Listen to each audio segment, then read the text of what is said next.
Sudah nyaman dengan posisinya? Terima kasih ya sudah meluangkan waktu hari ini untuk datang. Apa kabar hari ini? Terima kasih kembali Bu Syakila. Kabar saya ya begitulah.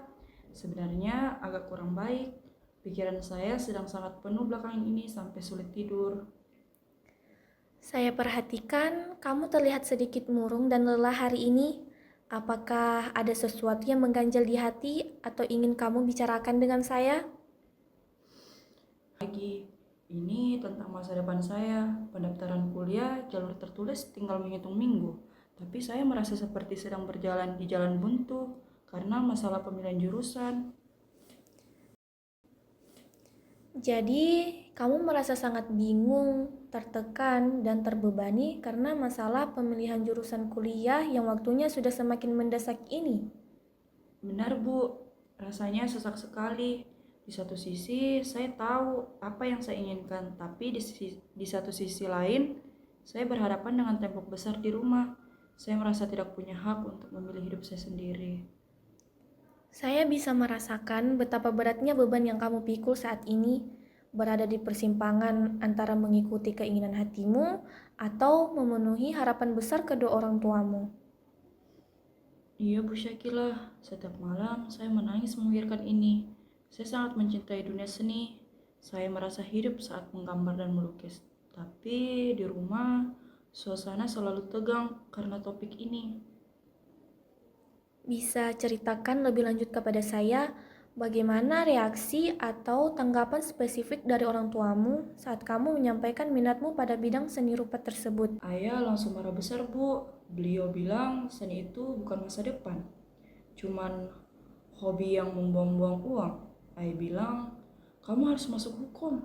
Titik. Siapa lagi yang mau meneruskan firma hukum keluarga kalau bukan kamu? Ibu juga cuman diam, tidak berani membela saya. Oh, jadi ayahmu langsung menolak mentah-mentah ide itu dan langsung menegaskan bahwa dunia seni tidak memiliki masa depan yang jelas atau menjanjikan seperti profesi di bidang hukum. Iya Bu, kata-kata ayah sangat menusuk hati saya. Seolah-olah semua kerja keras saya melukis selama ini tidak ada harganya sama sekali di mata beliau. Saya merasa sangat tidak berdaya. Tampaknya kamu merasa sangat kecewa dan terluka karena merasa impian serta bakat yang kamu miliki tidak dianggap penting oleh orang yang paling kamu sayangi dan harapkan dukungannya. Benar sekali Bu, saya merasa tidak dihargai sebagai manusia seutuhnya. Akhirnya setiap kali ayah mulai membahas masalah kuliah, saya lebih banyak memilih kabur ke kamar atau pura-pura tidur. Lalu, apa yang biasanya kamu lakukan atau pikirkan saat situasi di dalam rumah sudah menjadi sangat tegang karena masalah ini? Saya cuma bisa mengunci diri di kamar Bu. Terkadang saya melumpuhkan. Saya melampiaskan rasa kesal itu dengan mencor-cor kertas secara asal atau bahkan tidak melakukan apa-apa. Cuman melamun sampai menangis sendiri di kegelapan. Saya benar-benar kehilangan motivasi untuk belajar di sekolah. Andini, kamu merasa sangat terluka dan kecewa karena kamu merasa tidak memiliki kontrol atau hak penuh untuk menentukan arah masa depanmu sendiri. Iya Bu Syakila, saya merasa seperti boneka yang hidupnya sudah dijadwalkan dari awal sampai akhir oleh orang lain. Tapi tanpa ditanya apakah saya bahagia atau tidak menjalankannya. Kamu juga merasa kecewa pada dirimu sendiri karena kamu menganggap dirimu belum cukup berani atau tegas untuk membela keinginanmu serta bakatmu di hadapan ayahmu. Benar, saya merasa penakut setiap kali berhadapan dengan tatapan mata ayah. Semua argumen yang saya sudah susun di kepala mendadak hilang. Saya langsung menciut dan hanya bisa diam. Kamu merasa rendah diri dan ragu karena kamu berpikir bahwa hobi melukis yang kamu cintai itu tidak setara atau tidak sehormat profesi pengacara yang diinginkan oleh keluargamu. Mungkin Mungkin di dalam hati kecil saya ada perasaan seperti itu, Bu. Saya terpengaruh ucapan ayah yang bilang seniman itu susah cari uang. Jadi saya mulai meragukan kemampuan diri saya sendiri, meskipun saya tahu saya berbakat di sana. Jadi, kamu merasa marah dan terjebak dalam rencana orang lain. Namun, di sisi lain, kamu pun memilih untuk tetap diam daripada berbicara jujur, menyampaikan argumenmu secara terbuka. Iya bu, marah tapi diam. Itu yang membuat dada saya sesak. Saya sadar kalau saya begini terus, saya akan berakhir di jurusan yang saya benci. Dan mungkin saya akan gagal di sana karena tidak ada hati. Jadi, tujuanmu sekarang adalah bagaimana kamu bisa merasa kompeten dan siap untuk mengomunikasikan pilihan karirmu secara dewasa, tenang, dan berani di hadapan orang tuamu. Iya bu, saya tidak mau jadi penakut lagi. Saya ingin ayah mendengarkan saya. Bukan sebagai anak kecil yang merengek, tapi sebagai remaja yang tahu apa yang diinginkan untuk masa depannya. Kamu ingin mulai membangun kembali kepercayaan dirimu yang sempat luntur agar tidak lagi merasa didikte oleh keadaan, melainkan mampu mengarahkan hidupmu secara mandiri. Betul Bu Syakila, saya ingin memegang kendali atas hidup saya sendiri. Saya siap melakukan apa saja agar bisa berbicara dengan ayah, tanpa harus berakhir dengan tangisan atau pertengkaran hebat.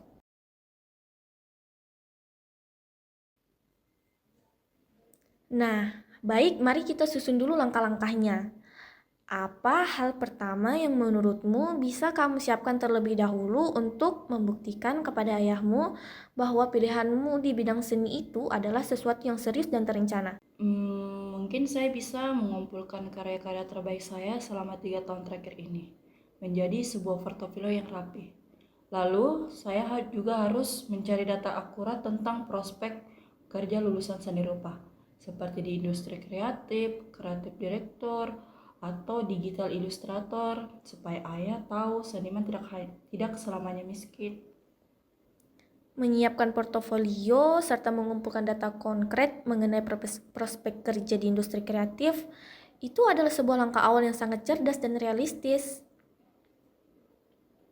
Terima kasih Bu, dengan begitu saya punya modal fisik saat berbicara nanti. Tidak hanya sekedar omongan kosong.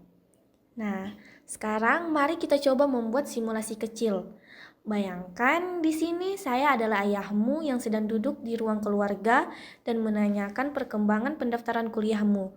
Bagaimana kamu akan memulai pembicaraan dan menjawabnya? Baik Bu, saya coba ya. Anggap Ibu adalah ayah. Andini, bagaimana? Sudah kamu urus semua berkas-berkas pendaftaran untuk masuk ke Fakultas Hukum? Jangan sampai terlambat. Minggu depan ayah mau lihat buktinya.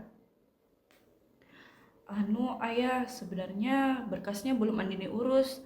Andini masih mau bicara soal jurusan. Andini sebenarnya sangat ingin masuk seni rupa ya. Ini ada portofolio yang sudah Andini buat. Nah, responmu di awal tadi tuh sudah cukup bagus loh, karena kamu berani bicara jujur. Namun, cobalah untuk mengatur nafasmu lebih tenang. Tegakkan bahumu dan langsung tunjukkan data serta karya yang kamu sudah siapkan di awal kalimat agar ayahmu bisa langsung melihat keseriusan dan kesiapanmu. Benar Bu. Tadi saya masih terdengar seperti orang ketakutan ya. Baik, saya akan mencoba lebih tegas dan menyodorkan datanya di awal agar suasana tidak langsung dipotong oleh ketegasan ayah. Nah, jadi kapan kira-kira waktu yang paling tenang bagi kalian untuk duduk bersama dan mendiskusikan hal ini? Biasanya hari Sabtu sore, Bu. Pada waktu itu, ayah tidak pergi ke kantor dan biasanya sedang minum teh di belakang taman. Ibu juga biasanya ada di sana menemani ayah.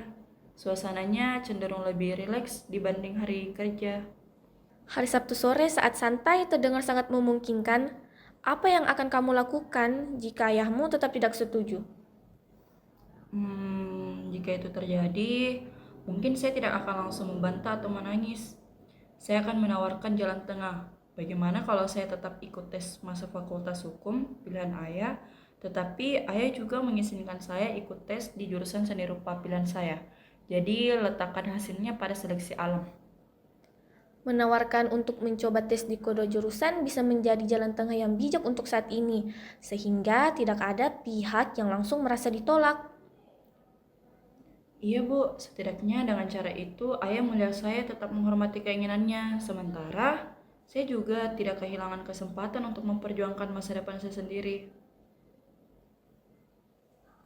Andini, kamu sudah membahas bagaimana perasaanmu dan langkah-langkah yang akan kamu ambil untuk bicara dengan orang tuamu. Iya Bu Syakila, saya merasa jauh lebih tenang sekarang. Pikiran saya yang tadinya semeraut menjadi lebih terarah karena tahu apa yang harus saya lakukan langkah demi langkah. Nah, jadi tugasmu minggu ini adalah merapikan portofolio karyamu sebagai bahan pembicaraan nanti hari Sabtu. Baik Bu, minggu ini saya akan fokus menyelesaikan portofolio dan menyiapkan mental saya dengan baik untuk hari Sabtu nanti. Kita akan bertemu lagi minggu depan untuk melihat bagaimana perkembangan hasil diskusimu dengan ayah. Baik Bu Syakila, saya pasti akan datang lagi minggu depan untuk menceritakan hasilnya kepada Ibu. Terima kasih banyak atas bantuannya hari ini Bu. Terima kasih ya atas keberanianmu berbagi hari ini. Saya yakin kamu mampu menghadapi ini. Sampai jumpa. Sampai jumpa Bu Syakila.